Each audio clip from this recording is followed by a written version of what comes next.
Birthday, Christian. Nagkakaintindihan Sana ba masaya tayo? ka lagi dyan. Ay, hindi ano mga February! Ano pa wish mo, tita?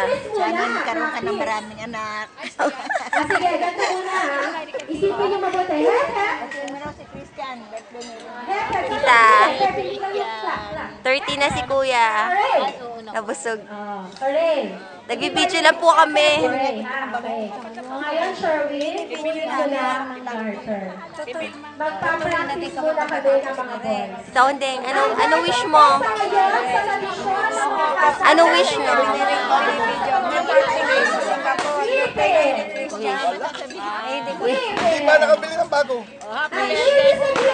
Nasaan? Walang dumating. Walang dating. Ay, nakita. Ano yun? Sige po. Ano nga ba nakita ko?